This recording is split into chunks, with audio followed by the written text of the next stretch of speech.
I really am too short to be a stormtrooper, but Dean Amstutz assures me I'm not. 501st does not discriminate based on height, body shape, gender, anything like that. Amstutz is the Garrison Membership Liaison. He's in charge of approving all the costumes for the San Diego and Imperial County areas, including my stormtrooper. I can tell from looking at the lenses, these are bubble lenses, that this is an A&H Hero helmet instead of a stunt, which was the ones that like Luke and Han wore. They wore the Hero versions. Amstutz consults something called a Character Reference Library. We call it a CRL for short, and it's basically the list of requirements you have to meet for the costume to be screen accurate. So part of the 501st Legion is that we are all about film accuracy. So we don't want to look like just guys in stormtrooper costumes. We want to look like we stepped right off the film set. Or onto one. Although the volunteer organization is not affiliated with Lucasfilm, members of the 501st recently appeared as extras in the Obi-Wan Kenobi show, and they arrived on set in full screen-accurate gear. The 501st includes all the Star Wars villains and all variations of stormtroopers. Yes, there's dozens of actually different types of stormtroopers from the movies, from the animated shows, from comic books.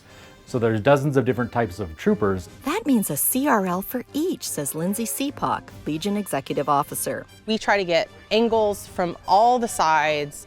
Sometimes we even have to use action figures if we don't have all of the sides that we need, though we try to rely on action figures a little bit less. Seapock is second in command for the global organization of 14,000 members in 60 different countries. When I met Seapock, she was at an armor party. It is what we do at the local level to get members together, but it's not only for members, it's also for potential members who are looking to join the 501st. So if you're looking to build a costume, you're not quite sure how to build it, you come here and everybody gets together and works on the costume together. The organization encourages members to partake in a lot of charity work. Shane Hawley is the Garrison Commanding Officer of the Imperial Sands Garrison. He recalled doing an event and meeting a little girl. As soon as I got down onto my knee, she ran out from behind her dad and gave me the biggest bear hug I've ever had in my life. And at that point, I knew that's what I wanted to do in the community, was to be able to kind of give back and do that. That's why he loves being part of the 501st. Plus, it pushes him to expand his skill set. Since starting, I've learned how to sew, I've learned how to 3D print, I've learned how to make costumes out of sheets of plastic. It's something that I never thought that I would be doing. Fellow 501st member Irma Michelle Tuano has taken it a step further. First, it was a hobby. I still work full time. And then my friend said, why don't you create an Etsy site? And so I did, and then next thing you know, I put some stuff on there, like robots and droid parts, and then all of a sudden it blew up. And then now on my Etsy site, it's actually official now. It's called TD Outpost. And you can see all the work that I've done and all the droids I build, and an extra side business for me too. As Amstutz returns to looking over my armor, he stops at the belt.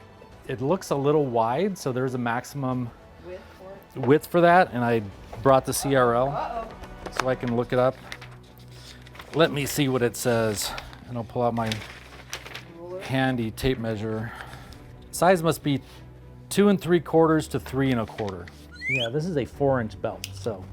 Sometimes the difference between getting in and getting out is a stitch in the right place. And you know what? If your stitch isn't in the right place, it doesn't make your costume any better or any worse than anybody else's. It's all about what you're feeling comfortable with and what you want to do with your costume. Move along. If you want to go to the dark side, then check out the 501st online. Beth Accomando, KPBS News.